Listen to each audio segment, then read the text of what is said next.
everybody. It's Fanfic Friday, and we're having a great time. Oh, I'm sorry. I didn't realize you were there. Anyway, welcome to the third edition. It's the fourth. Third. It is. They say women are bad at math. Who says that? Everyone. You know who doesn't say that? Sexists. Tilly the dog! Oh! My goodness. Because she can't talk. She can't say anything. Look at this paw in my face now. You want to explain what Fanfic Friday is, Marianne Miller? Well, for those of you who are just tuning in for the first time, Fanfic Friday is like a fun sort of like Iron Chef dealio. Where we put character names and scenarios and locations into a hat, and then we individually 3 hats. 3 individual hats, not 4 like I would have said. No, that's dumb. And anyway, so we pull out 2 characters from one hat, and then a scenario from another hat, and a location from yet another hat. Then we write the fanfiction based on those selections. Yeah, that's about it. Pretty fucking simple, everybody. So without further ado, here are 3 more stories for your consummation. You can eat these. With your face. Enjoy. The following fanfics are based on existing properties. We do not own the rights to the characters or the locations associated with them. These stories are intended to be non-profit and are written for fun only. Each author was randomly assigned 2 characters, a location, and a scenario. Each contestant was given 30 minutes to finish their story. What follows is the shocking results. Here's my story for the week. This week I drew Batman, surprise, and Zam Wesell from Star Wars Episode 2. It's exciting. They're both at the Ritz-Carlton, and the scenario that I drew was that they are stuck in a Chinese finger trap. So, enjoy. He was vengeance. He was the night. He was trapped. Batman had been in some pretty hairy situations before, but this one simply took the cake. And not the birthday cake that he had commissioned for himself that rested proudly at the front of the glittering ballroom at the Ritz-Carlton Hotel. The event had been an exercise in subterfuge. The public was narrowing in slowly on his true identity. Psst, it was Bruce Wayne. I know, right? And so to throw them off the scent, he threw his alter ego a fancy pants bat birthday party for the ages. It wasn't even his real birthday, just one he'd made up. But it resulted in double the presents, so Batman considered it a win. Maybe this would make up for all those years that his parents had been dead. Wiping away a single tear that had gathered in the corner of his mask, Batman went back to scowling at the party. His eyes, punctuated by black grease paint on the skin surrounding them, scanned the room absent-mindedly. Bringing his hand to his nose to try and awkwardly scratch it through the mask, Batman found that he could not. And that reminded him once again that he was vengeance, he was the night, he was trapped by, of all things, a Chinese finger trap. The person he was trapped to was a beautiful woman who stood stoically at his side, face partially masked by a deep purple veil hung heavily from a silver, clunky helmet. She looked as though she were competing with Batman for most ridiculous party outfit with her purple leather and silver-plated armor, but it was difficult to say who was winning were one to approach the hypothetical contest with a purely unbiased approach. I need to scratch, Batman grumbled, as though there were any other way that Batman could speak. The woman mumbled coolly from behind the mask, but due to the thickness of the material, Batman couldn't understand her. What? He grunted. She rolled her eyes, unhitching the cloth from one end and letting it hang uselessly beside her face. I said you have 2 hands, she responded, her free hand resting defiantly on her hip. Batman tried to fold his arms grumpily across his chest, but again realized his handicap. Instead, he awkwardly tried to mask the attempt by making it look like he were scratching his armpit. He failed. The woman smirked. So, where do we go from here? He growled, being unused to having to drive conversations. His villains were usually more chatty.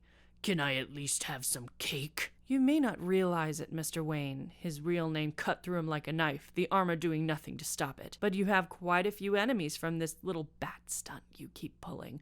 I'm simply waiting for my employer to show up. So, you're a bounty hunter? The Batman eyed her incredulously. She nodded once, glancing over at him with a hint of pride. One of the best in the galaxy. Well, what are you being paid? The wheels in his head started turning. I can give you what they offered you. More even. Since you obviously know who I am, you know what I'm capable of financially. And then he made a weird growling / clearing his throat noise in an attempt to try and make his Batman voice sexy. He wasn't quite used to flirting with it. Maybe we can, get to know each other a little bit better. I have a reputation in that regard as well. A smile crept across the bounty hunter's face, and she couldn't stop herself from laughing. I think I'm quite all right. A device in her armor beeped, and her eyes seemed to look through the walls. In her moment of distraction, her appearance seemed to flicker for just a moment, her skin taking on a greenish, wrinkled hue. Batman blinked in alarm, but by the time his eyes opened again, she appeared as she always had. Did he just hit on an alien? It's not like he hadn't done it before with Supes, but, well, he looked human. Time to get paid, she said as she turned and pulled him by a single finger towards the door out of the ballroom. Before they could go far, however, two bright blue lights shone through the crowd, accompanied with an ever-present humming that changed with each movement of the device. Two men stood at the hilts containing the lights, one significantly older than the other, but with a sweet mullet and beard. Batman made a mental note for his barber later. That's far enough, Miss Wesell, spoke the mullet man in a calm, refined voice. I hope you've enjoyed your time on the run. I'm not quite sure what you mean, Master Jedi, she said casually, unfazed by their presence. Don't play dumb with us! The younger and whinier one finally spoke up, his rat tail flailing in the air as he leapt forward and cut at the Chinese finger trap that bound them together. It was in an attempt to free Batman, the caped crusader was sure, but unfortunately, it also freed him of the top half of his index finger. Batman grunted loudly in his Batman voice, and the people surrounding them leapt away from the men wielding the weapons. The bounty hunter used the distraction of Batman losing his finger to escape, and the one who had done the deed didn't bother with saying a word before chasing after her. The older one looked a bit sheepish. Do accept our apologies. Perhaps it will grow back?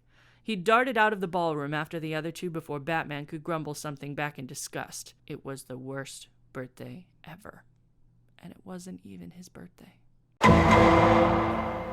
Hey guys, Martin here. I got a pretty lame one, in my opinion. I think it's pretty lame, but it's lame in the sense that it's easy. It's like a really simple premise. I got the characters of Haru from Free, the anime that you may know as being the one with all the boys swimming in swimming trunks, because that's what you wear when you swim, obviously. And I got also the character of Neko from K Project, who I know literally nothing about, except the fact that her name is Neko, she has a really annoying high-pitched voice, and she tends to get naked a lot. So she at least has that in common with Haru. And if it couldn't get any more anime than that, the location was an anime convention, and the scenario was them on their first date.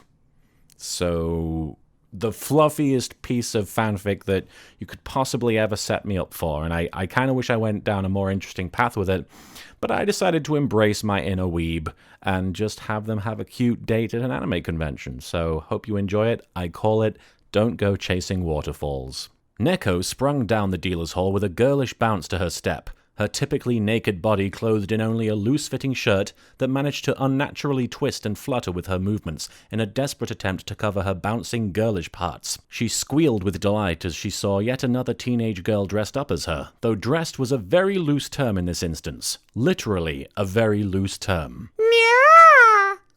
Neko cavorted wildly with the apprehensive cosplayer, grabbing the girl without permission and swinging her to and fro in an effort to be endearing. Neko loves seeing all these people who enjoy dressing like her. It's enough to make me want to tear off my clothes for no reason. Don't. A dim male voice called out apathetically.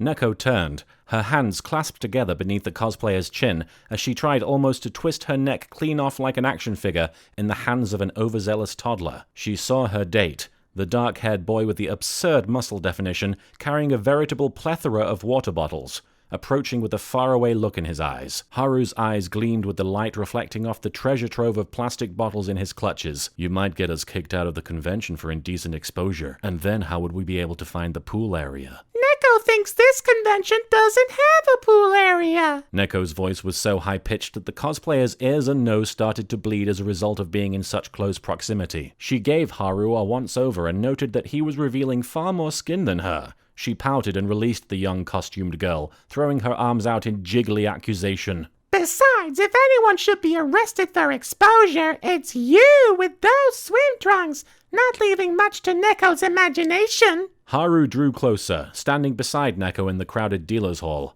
Every so often, someone would stop and ask them for pictures, which Neko took as an opportunity to make as many adorable poses with Haru as possible. For a first date, this was moving much faster than the water of a running river, which was, ironically, Haru's first choice for the location of their date. I'm not an exhibitionist. Haru deflected Neko's remarks. I just need to be ready to dive into a body of water at any given time. Is that what those bottles are for? No, these were just on sale, Haru explained.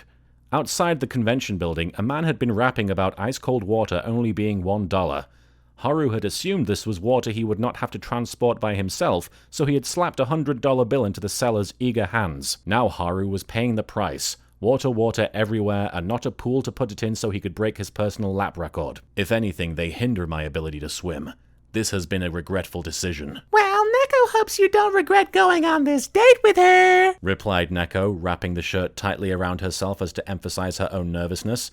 Also her hips. It emphasized her hips as well. Neko had her reservations, but this seemed like the perfect place for us both to just be ourselves. Our half-naked, or in my case, almost totally naked, natural selves. Neko picked the water bottle from the top of Haru's pile and smiled innocently at him, her mouth contorting to form an emoji-like kitty face.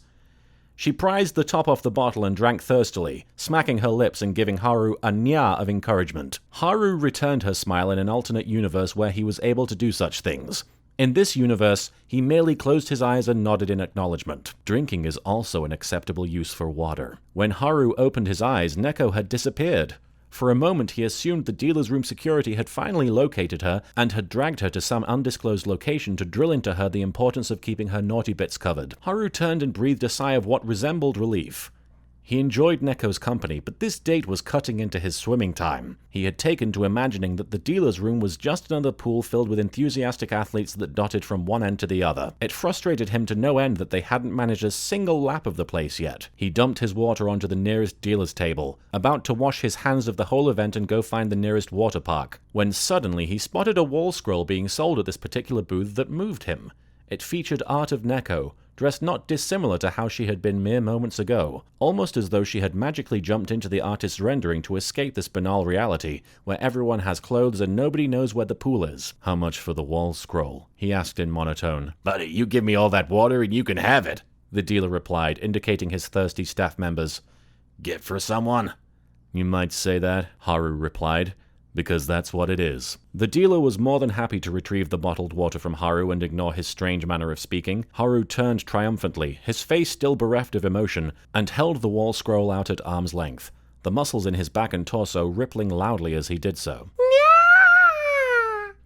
He heard the familiar squeakings of Neko nearby, and he swam metaphorically through the crowds to find her. Even when metaphorically swimming, Haru was still an expert. Oh, Haru, that's so pretty, but look what I got. Haru could have wept if it wouldn't have been such a huge waste of liquid. In her hands, Neko was holding an art print of a waterfall, with himself, Makoto, Nagisa, Rei, and that one voiced by Vic Mignogna all resting in a spring at its base. It's everything I've ever wanted, Haru remarked plainly. He had never felt such emotion while dry before. It was a bizarre sensation.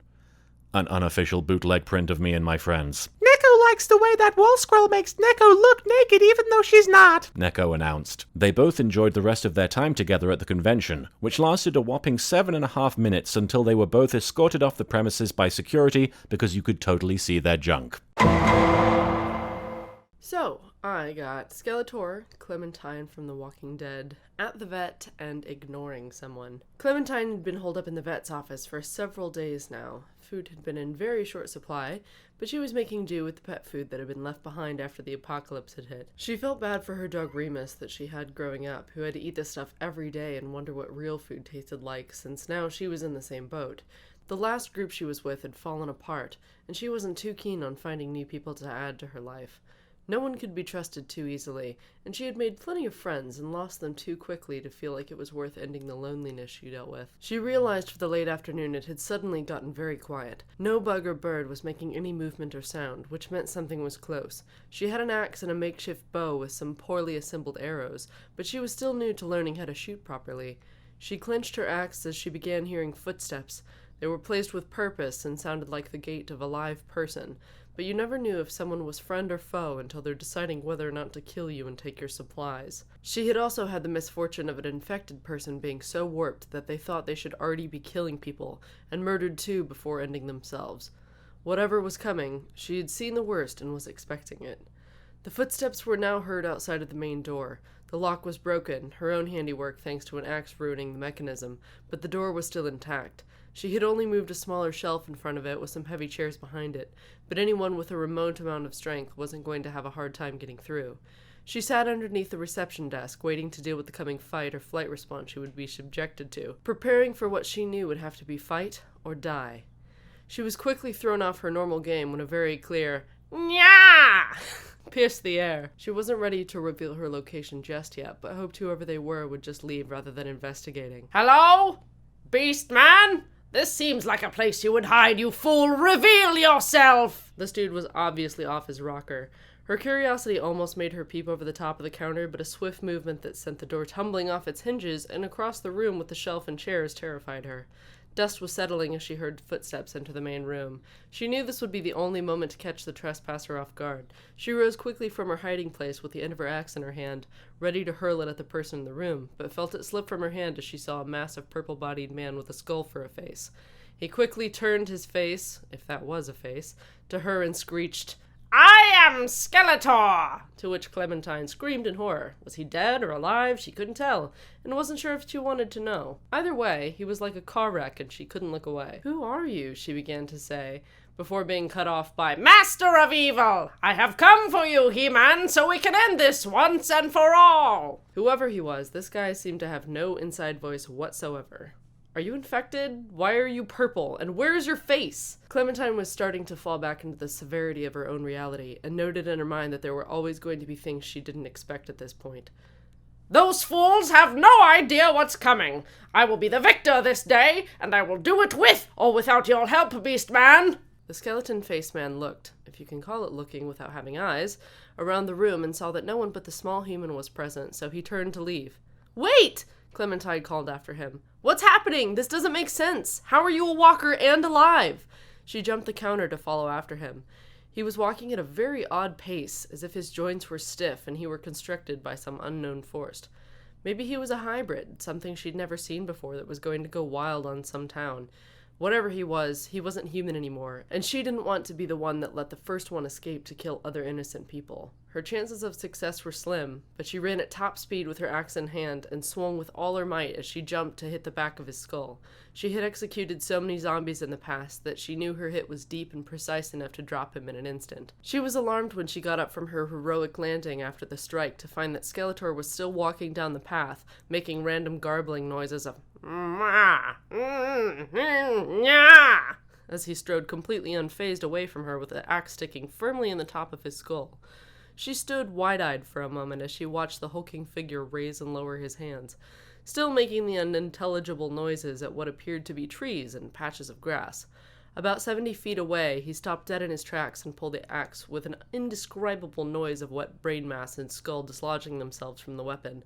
Clementine knew this could be a turning point, and she was out in the open without anything powerful enough to stop him. Skeletor stared at the axe for a moment and whispered, "Nyah," before throwing it behind him at such a high speed that Clementine only heard it hit the building behind her and realized her cheek was bleeding after the fact. He didn't once turn around to see her again and continued down the road until he was out of sight. Remember, if you liked any of the fanfics that you heard in this video or any of the previous Fanfic Friday videos, you can find them at our Archive of Our Own page linked in the description. You can also suggest characters, locations, and scenarios for us to use in future Fanfic Fridays in the comments section, which is below the description down there somewhere. Please remember that the characters, locations, and scenarios are all treated separately. They're all put into different hats, and we pull them out individually. So if you have a suggestion for characters, locations, and scenarios that are all tied together, they don't work like that, and we wouldn't necessarily be using them as all one solid story scenario. So please provide us with characters, locations, and scenarios that don't depend on one another. We hope you liked this video, and we'll see you next time on Fanfic. We'll see you next time on a video.